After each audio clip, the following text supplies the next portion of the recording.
Bonjour et bienvenue à tous dans notre 4e Easy Tips. Nous allons voir aujourd'hui comment valoriser votre bien pour sa mise en vente. Tout d'abord, avant la mise en vente officielle de votre bien, il faudra ranger, remettre de l'ordre et bien sûr penser aux extérieurs puisque c'est la première chose que va voir l'acquéreur potentiel quand il va venir visiter.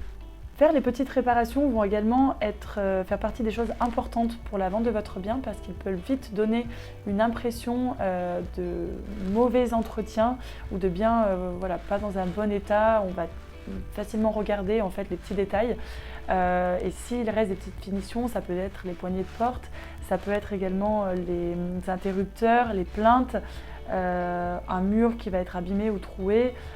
Voilà, tout ce genre de petites choses sont des choses importantes pour vendre et valoriser votre bien lors de la vente.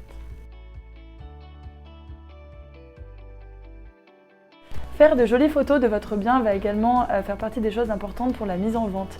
C'est déjà la première chose, le premier aperçu que va avoir l'acquéreur potentiel de votre bien sur Internet, sachant que 95% des recherches immobilières commencent sur Internet et que 65% des personnes s'attardent sur l'annonce s'ils ont vu de belles photos.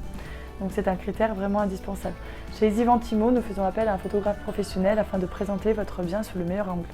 Faire des plans 2D, 3D et également des visites virtuelles vont permettre donc aux acquéreurs de se projeter, d'avoir une idée de la configuration du bien avant de se déplacer pour réaliser une visite réelle et également de se projeter sur les espaces.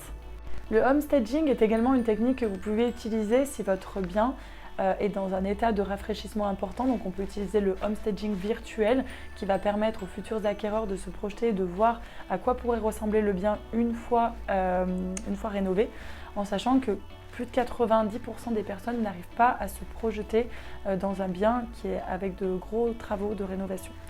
Le homestaging peut également être fait si votre bien est vide, si vous êtes parti avec le mobilier par exemple et qu'il peut être difficile d'organiser les espaces. Le homestaging va pouvoir permettre de pallier à un bien vide. Bien entendu, avant la mise en vente officielle de votre bien, il sera indispensable de faire appel à un professionnel de l'immobilier ou à un expert ou un agent immobilier pour faire une estimation réaliste de votre bien. Nous pourrons ainsi vous conseiller sur le bon prix, la bonne stratégie avant la mise en vente afin de vendre au meilleur prix et dans les meilleurs délais. Votre équipe, donc Isivantimo, sera à votre disposition pour pouvoir vous accompagner le mieux possible. Il va falloir également donner le plus d'informations possible dans l'annonce. Cela va permettre de ne pas rater des acquéreurs potentiels qui pourraient être intéressés par un aspect spécifique du bien. Donc il est important de donner un maximum de détails à votre futur acquéreur. Bien entendu, avant de mettre votre bien en vente, il faudra faire les diagnostics qui sont obligatoires et qui d'ailleurs ont changé au courant de l'année 2021. Vous pouvez vous rapprocher donc d'un diagnostiqueur pour avoir plus d'informations sur les diagnostics à réaliser avant la mise en vente. Merci beaucoup d'avoir regardé cette vidéo et à très bientôt pour un prochain Easy Tips.